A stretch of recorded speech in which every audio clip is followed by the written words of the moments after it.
கிறிஸ்துவுக்குள் அன்பானவர்களே, உங்களை இயேசுவின் நாமத்தினால் நான் வாழ்த்துகிறேன்.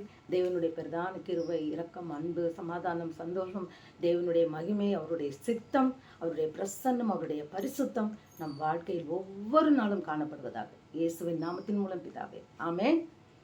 ஹல்லேலூயா.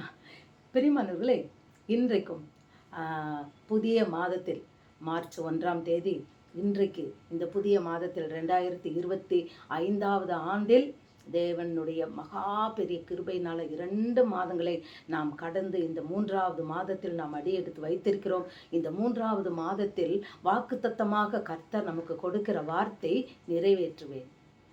ஹல்லேலூயா. ஆண்டவர் எதை நிறைவேற்றுவார்? யோபு 23:14 வசனத்துல யோபு சொல்றாரு, எனக்கு குறித்ததை கர்த்தர் நிறைவேற்றுவார். ஹல்லேலூயா. ஆம் பிரியமானவர்களே, ஒவ்வொருவருக்கும் இந்த வீடியோ பார்த்து கொண்டே இருக்கிற ஒவ்வொருவருக்கும் கர்த்தர் உங்களுக்கு குறித்ததை அவர் நிறைவேற்ற வல்லவராயிருக்கிறார்.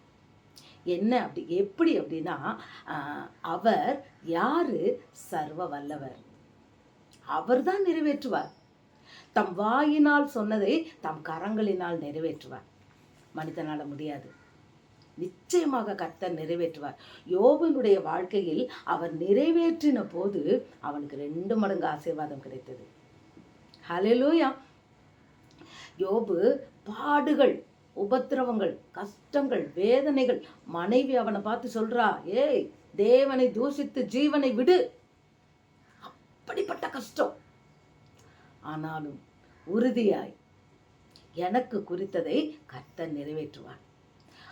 அவங்களுடைய நண்பர்கள்லாம் வந்து எல்லாருமே அவனை குறித்து நன்மையா பேசல. ஏய் நீ இப்படி ஆனதுக்கு காரணம் நீதான்டா, நீ ஏழைகளுக்கு கொடுக்கல, அவங்களுக்கு நீ அது செய்யலை, இவங்களுக்கு இது செய்யலை, கடை வாங்கின வஸ்திரத்தை திருப்ப கொடுக்கலன்னு இவன் என்னென்னலாம் நன்மை செய்தானோ அந்த எல்லா நன்மைகளையும் அவர்கள் இவன் செய்யாதபடிக்கு சொல்லி, இதனால தான் உனக்கு இப்படி ஆச்சுன்னு சொல்லி அவன் மனதை, அதை சொல்லுவாங்கள்ல, புண்பட்ட காயத்தை மீண்டும் கீர்னா எப்படி இருக்கும், அது போல மீண்டும் மீண்டும் அவர்கள் அவனை வேதனைப்படுத்தினார்கள் தன் வார்த்தையினால். ஆனால் யோபு சொல்லுகிறார், எனக்கு குறித்ததை கர்த்தர் நிறைவேற்றுவார். ஹல்லேலூயா. இன்றைக்கு உங்களை பார்த்து, உங்கள் பிள்ளைகளை பார்த்து, உங்கள் வீட்டு காரியங்களை பார்த்து அநேகர் இப்படிப்பட்ட காரியங்களை சொல்றாங்களா? சொல்லுவாங்க. ஏய் இயேசுவை தேடி போனீங்க, உனக்கு என்ன நடந்தது? நீ இயேசுவை ஏற்றுக்கொண்டையே, உன் குடும்பத்திலேயே இப்படி நடக்குது. கட்டாயம் ரட்சிக்கப்பட்ட ஒவ்வொருவரையும் பார்த்து பிசாசு பேசுகின்ற வார்த்தை இதுதான். மனிதர்கள் மூலமாய் பேசுகின்ற வார்த்தை இதுதான். ஆனால் யோபுவை பார்த்து, ஏன்னா பிசாசு தானே சோதனை கொண்டு வந்தான் யோபுக்கு. அப்போ பிசாசு மனுஷங்க மூலமா பேசுறான். நமக்கும் பிசாசு மூலமாய் தேவன், பிசாசு மூலமாய் நமக்கு மனிதர்கள் பேசுவார்கள். ஆனால் நம்ம யோபுவை போல என்ன சொல்லணும்? எனக்கு குறித்ததை கர்த்தர் நிறைவேற்றுவார். எப்போ? ஏற்ற வேளை வரும்போது. ஹல்லேலூயா. அன்றைக்கு அந்த தண்ணீர் திராட்சை ரசமாக மாறு, அங்கே திராட்சை ரசம் குறைவுபட்ட போது தாயார் சென்று, மகனே தண்ணி திராட்சை ரசம் இல்லை என்று சொல்ல போது, என் சிறியே உனக்கும் எனக்கும் என்ன, என் வேலை இன்னும் வரவில்லைன்னார். அப்படி வரும்போது அந்த தண்ணீர் மதுரமாய் மாறிற்று.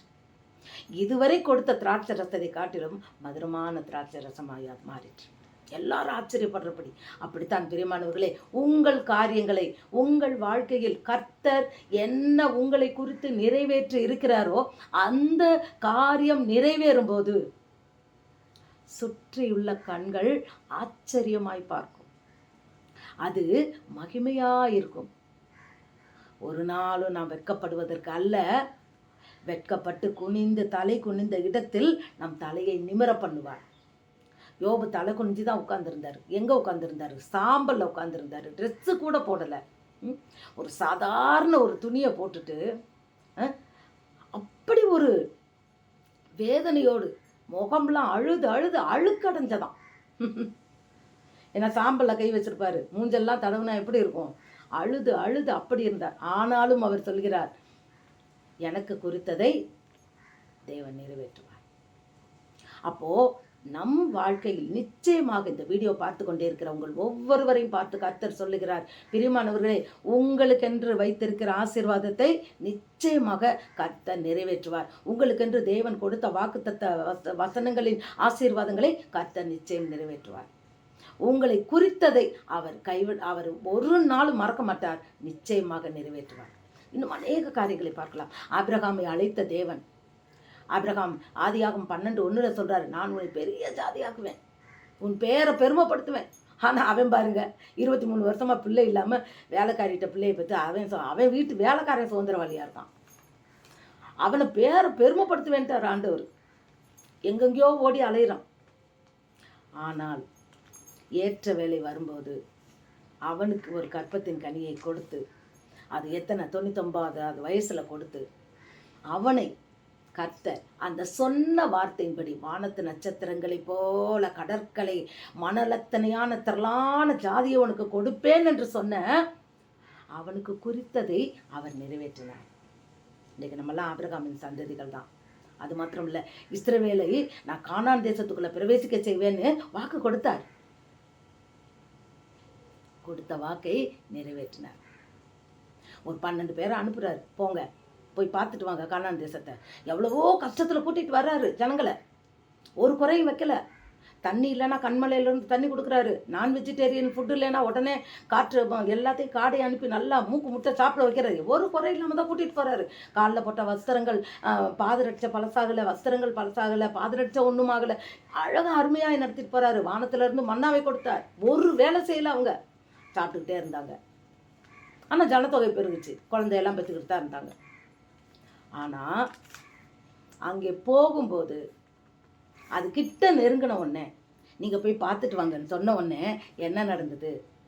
காலேபையும் யோசுவாவையும் தவிர மீதி போன அத்தனை பேரும் நம்பிக்கையான வார்த்தை சொல்லாதபடிக்கு தேவன் நமக்கு கானான் தேசத்துக்குள்ள பிரவேசிக்க வைப்பேன் என்று சொல்லி இருக்கிறாரே, அந்த தேசம் இத்தனை அது என்ன சொல்றது, பாலும் தேனும் ஓடுகிற கானான் தேசம். எனக்கு அப்போ முதல்ல புரியலை. பால் ஓடுதா, தேன் ஓடுதுன்னா நம்பலாம். ஏன்னா மேலே கூட்டில் தேன் கூட்டிலேருந்து தேன் ஒழுகும் இல்லையா?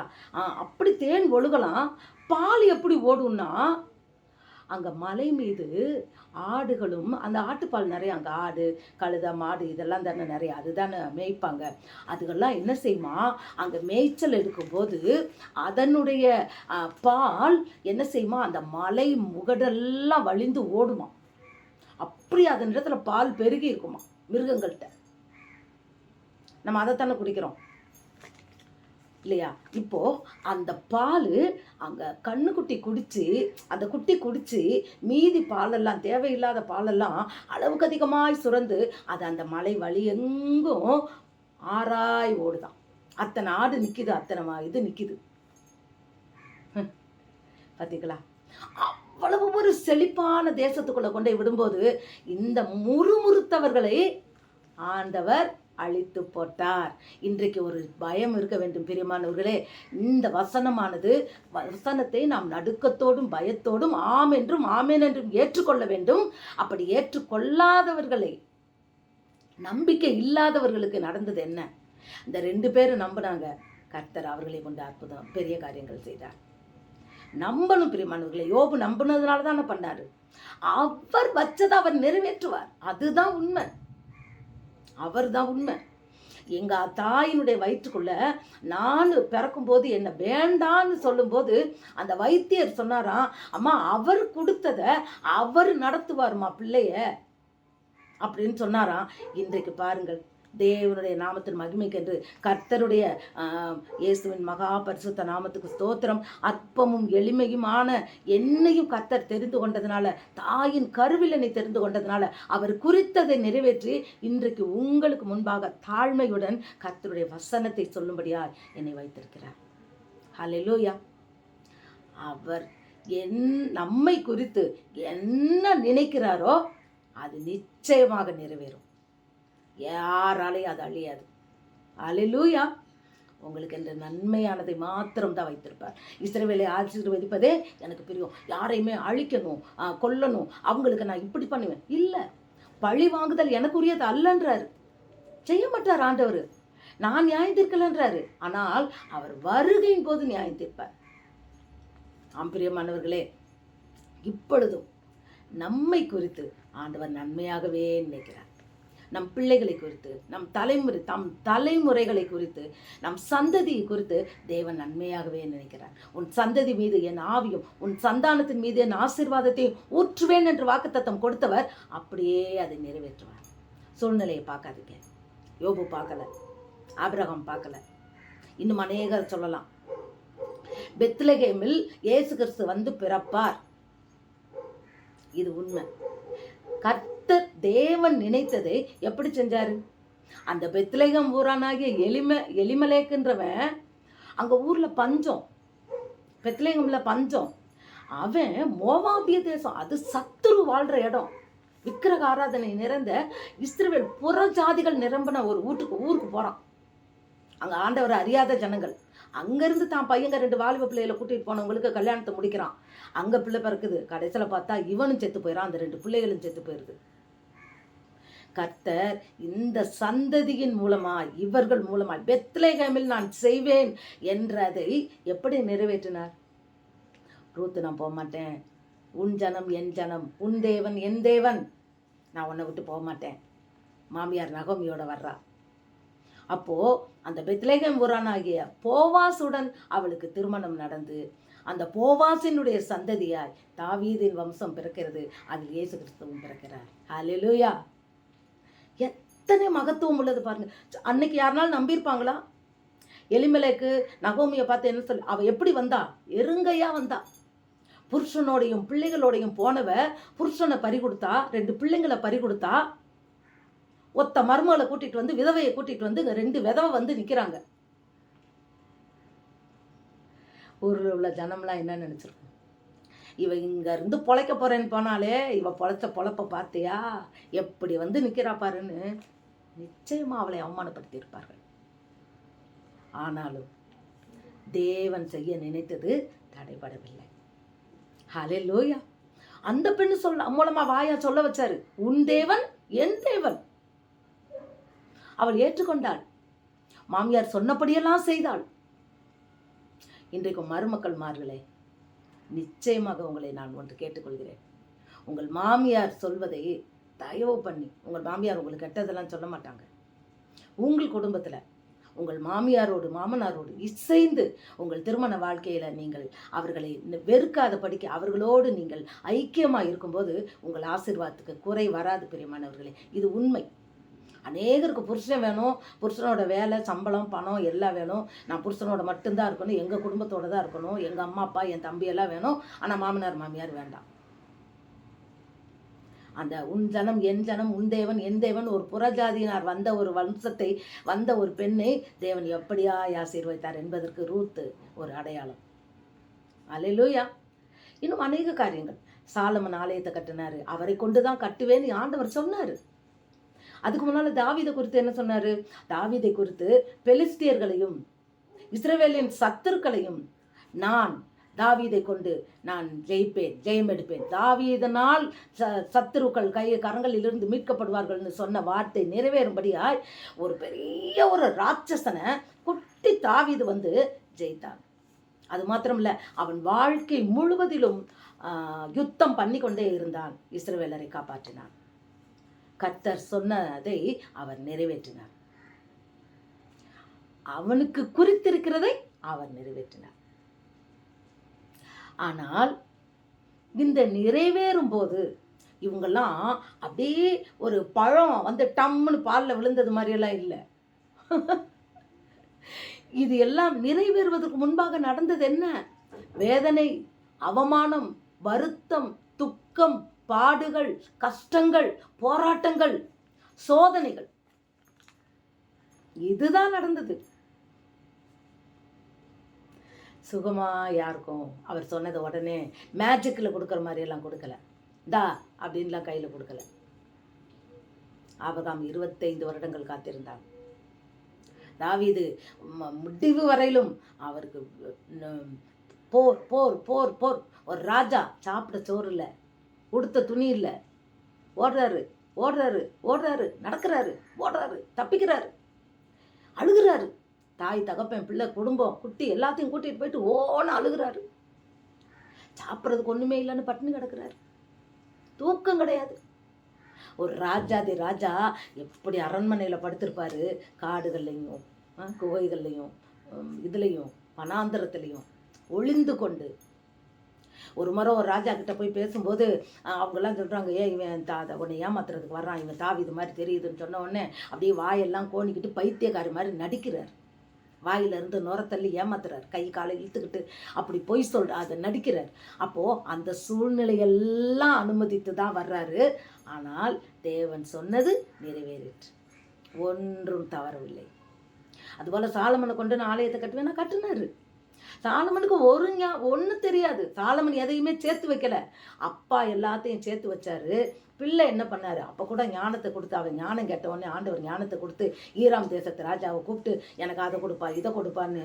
அப்பா 80,000 பேர் மரத்தை வெட்டுறாங்களாம், அதை 30,000 பேர் கவனிக்கிறாங்களாம், அதை கொண்டு வந்து 20,000க்கு மேலே தலைவர்களை ஏற்படுத்துறாரு.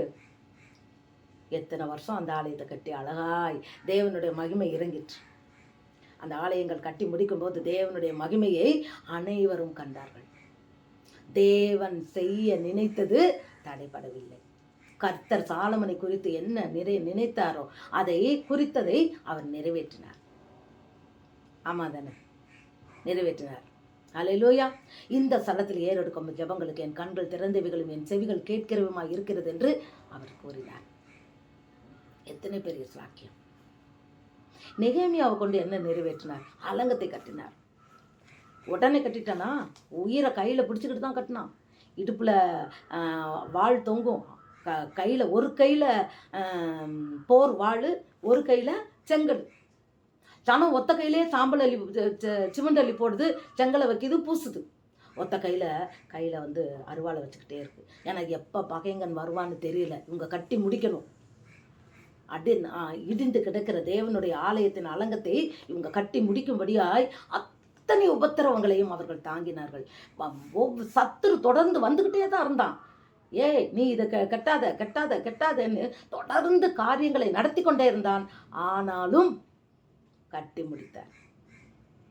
அவனை கொண்டு அவனுக்கு குறித்ததை கர்த்தர் நிறைவேற்றி முடித்தார்.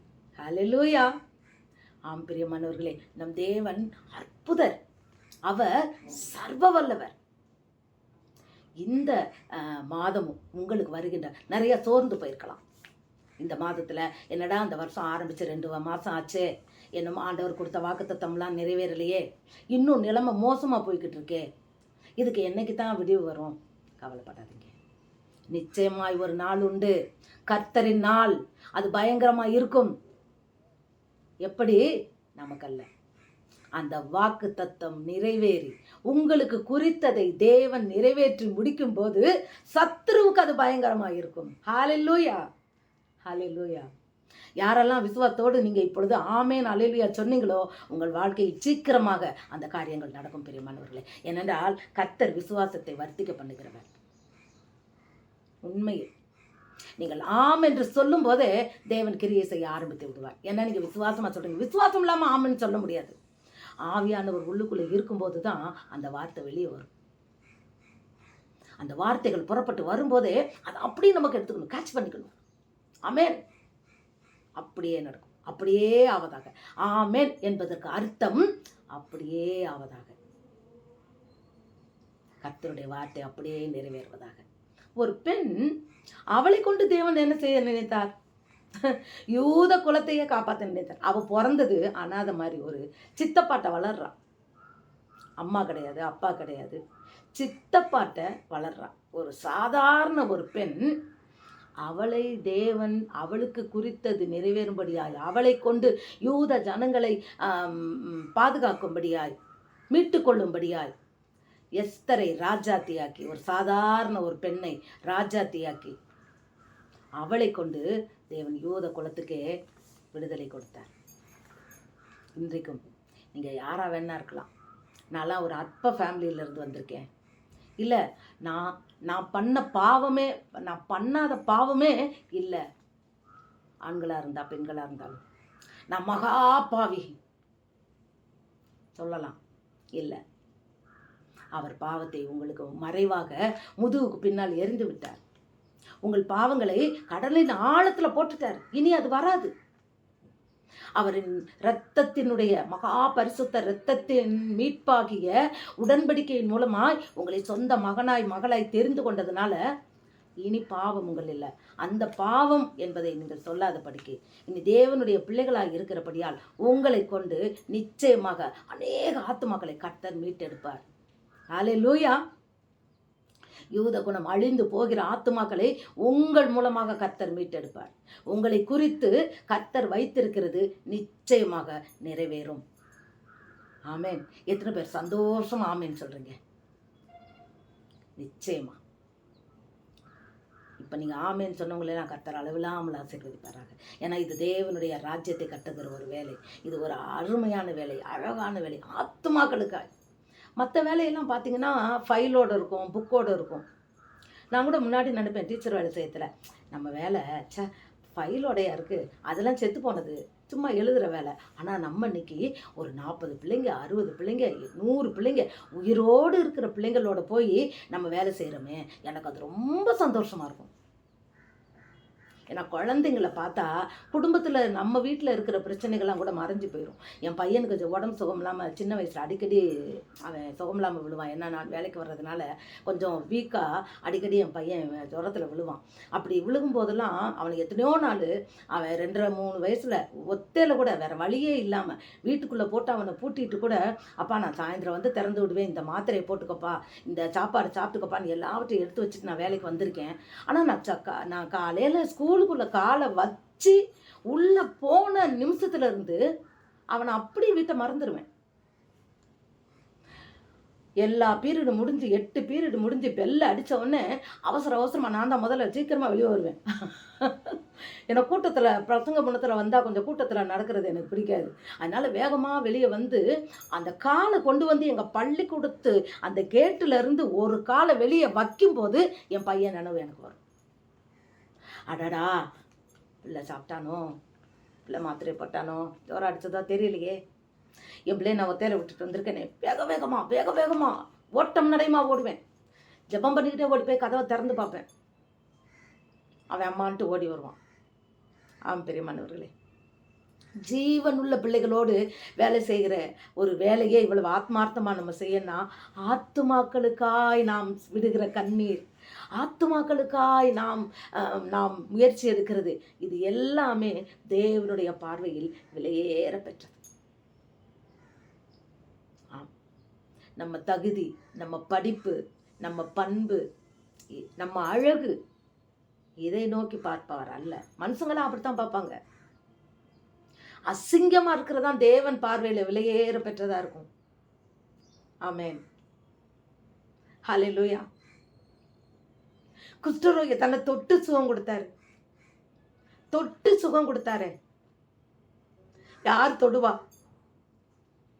அந்த நாகமான் வரத்துல சொல்றான் எலிசாவை பார்த்து, நீ என்னை தொட்டு சுகப்படுத்துவன்னு வந்தேன், நீ என்னடானா யோர்தான்ல போய் 7 முறை முங்கி எந்திரின்றிய, போ நான்லாம் பண்ண முடியாதுன்னு கோச்சுக்கிட்டு போறான். அப்போ அவனுடைய வேலைக்காரங்க சொல்றாங்க, ஐயா அவர் சொன்னது பெரிய காரியம்னா செஞ்சிருப்பேரே, சின்ன காரியம் தானே, ஒரு 7 முறை தான் முங்கி எழுந்திரிச்சான், ஏன் எங்க ஊர்ல அது 6 இல்லையான்றான். ஐயா சொன்னதை கேளுங்கய்யா. அவன் 7 முறை எழும்பும் போது சிறு குழந்தையை போல மாறுகிறான். எத்தனை பெரிய சாக்கியம். எலிசாவை போல, எலியாவை போல உங்களை ஒப்பு கொடுப்பீர்களா கர்த்தருடைய ஊழியத்துக்கு என்று? நீங்கள் உங்களை முன்குறித்திருப்பார், நிச்சயமாக அதை நிறைவேற்றுவார். தேவன் முன்குறித்தது ஒரு நாளும் தடைப்படாது, அது நிறைவேறியே தீரும். இன்னைக்கு உங்க பிள்ளைய பார்த்து நினைக்கலாம், என் பிள்ளை இப்படி குடிகாரனா இருக்கானே, என் பிள்ளை கீழ்ப்படியாம இருக்கானே, என் பிள்ளை ஸ்கூலுக்கு போகலையே, இத்தனை அரியர் வச்சிருக்கானே. கர்த்தர் அவனை கொண்டு முன்குறித்ததை நிறைவேற்ற அவர் போதுமானவராக இருக்கிறார். நிச்சயமாக ஒரு நாள் அவனை கொண்டு அவர் சித்தம் நிச்சயமாக நிறைவேறும். அதை தடுப்பதற்கு யாராலையும் முடியாது, அதை சீக்கிரமாய் கொண்டு வருவதற்கு நம்மளாலையும் முடியாது. ஏற்ற வேளையில் அவருடைய கரம் அதை செய்யும். காரணம் என்ன? அவர் சர்வ வல்லவர். அவர் சர்வ வல்லவர். அவரால் ஆகாது ஒன்று உண்டோ? ஒரே ஒரு நிமிஷம் முன்ன வராது, ஒரு நிமிஷம் பின்ன வராது.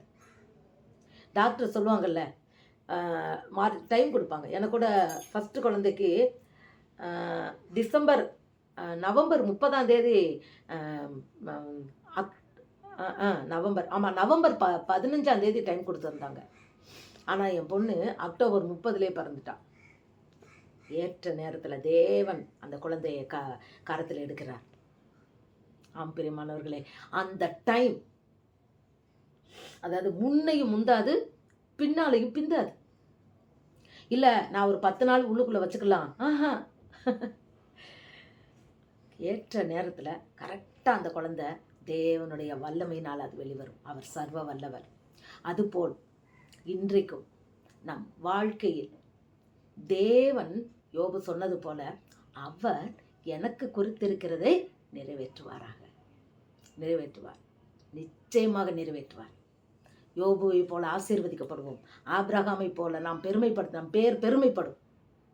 எஸ்தர் ராஜாத்தியை போல யூதர் குலங்களை நாம் என்ன செய்வோம்? காப்பாற்றுவோம். அழிகிற ஆத்துமாக்களை நாம் காப்பாற்றுவோம். தாவீது போல சத்துருவை மடங்கடிப்போம். எதிரியாம் சாத்தானை வீழ்த்துவோம். ஹல்லேலூயா. ஆம்பிரியமானவர்களே, இன்னைக்கு நமக்கு சத்துரு யாருன்னா சாத்தான் தான். எல்லா விதமான சத்துருவையும் தாவீதை போல நாம் நசுக்கி போடுவோம். மேஜிக் மாதிரி பண்ண முடியாது பிரியமானவர்களே. அதற்கு நம் காலம் விரயமாகும். நாம் கண்ணீர் விடணும், நம்ம கவலைப்படணும், பிரச்சனைகளை தாண்டணும், பள்ளங்கள் மேடு பள்ளங்கள் வரும், போராட்டங்களை எதிர்கொள்ளணும், சோதனையை சகிக்கணும், வேதனையில் மூழ்கணும். ஆனால் முடிவு மகிழ்ச்சி. நிச்சயமாக அந்த நேரம் நமக்கு மட்டுமல்ல, அநேகருக்கு ஆசீர்வாதம். இன்றைக்கு உங்களை கொண்டு, உங்களுக்கு மாத்திரம் இல்லை பிரியமானவர்களே, இது நிறைவேறும் போது உங்களுக்கு மாத்திரம் இல்லை, உங்கள் சந்ததிக்கு, இன்னும் தலைமுறைக்கு, இன்னும் மற்றவர்களுக்கு அது ஆசீர்வாதமாக இருக்கும். அதுதான் லேட் ஆகுது. எதெல்லாம் பைபிளில் லேட்டாக குழந்தை வந்துச்சோ அதெல்லாம் மகிமையாக தான் இருந்தது. ஆமாம், அவங்க பேரெல்லாம் தான் பைபிளில் வந்தது. நிச்சயமாக கர்த்தர் மெய்யாகவே ஜீவனுள்ள தேவன். மரியாளை கொண்டு, அதாவது இயேசு கிறிஸ்து பிறக்கணும், தேவன் பிறக்கணும்னு சொல்லி அந்த பெத்லேகம்ல பிறக்கணும் எப்படி அவங்க மூலமாக நிறைவேற்றினார். அது மாத்திரமல்ல, மரியாளை முன்குறித்து அவர் நினச்சா சும்மா அது பெத்லேகம்ல ஒரு பிள்ளையை கொண்டு வந்திருக்கலாம். ஆனால் அவர் செய்ய நினைத்த வழிகள் அது ஆராய்ந்து முடியாதது. அவர் செயல்களில் மகத்துவமானவர், ஆலோசனையில் ஆச்சரியமானவர். அவர் ஆலோசனைப்படி நடக்கும், அவர் செயல் மகத்துவமாக இருக்கும். இன்றைக்கு நம்ம பயப்படாத படிக்க இருப்போமா? நிச்சயமாக நம் வாழ்க்கையில் அவருடைய நமக்கு குறித்ததை கர்த்தர் நிச்சயமாக நிறைவேற்றுவார். பயப்படாதீங்க, தைரியமா இருங்க, கவலைப்படாதீங்க. நிச்சயமாக கர்த்தர் நிறைவேற்றுவார். இந்த வாக்கு தத்தத்தை சொல்லி சொல்லி நாம் தேவனிடத்தில் நாம் தேவனை துதிப்போம், தேவனுக்கு நன்றி பலி செலுத்துவோம், தேவனை நாம் ஆராதிப்போம். தேவனை அதற்காக தேவனிடத்துக்கு நாம் நன்றி சொல்லுவோம். இப்பொழுதே சொல்லுவோம். நான் நன்றி சொல்வது என்பது தேவனுக்கு மிகவும் பிரியமானது. அதான் ஒருத்தர் பாடுறாரு, நன்றி சொல்லாமல் இருக்கவே முடியாது. அந்த பாட்டு பாருங்க. பல நன்மை செய்த இயேசுவுக்கே நன்றி நன்றி என்று சொல்லி உம்மை நான் துதிப்பேன், நாள்தோறும் போற்றுவேன். நாம் செய்ய வேண்டியதெல்லாம் நன்றி சொல்லி தேவனை போற்றுக்கொண்டே இருப்போம். ஏற்ற வேளையில் அவர் குறித்ததை நம் வாழ்க்கையில் அவர் நிறைவேற்றுவார். நிச்சயமாக கர்த்தர் உங்களுக்கு குறித்ததை அவர் நிறைவேற்றுவார். அந்நேரம் சந்தோஷமும் ஆனந்தமும் மகிழ்ச்சியும் களிப்பும் துதியும் கீதமும் உங்கள் வாழ்க்கையில் உண்டாயிருக்கும். கர்த்தர் உங்களை அளவில்லாமல் ஆசீர்வதிப்பாராக. ஆமென். ஹல்லேலூயா.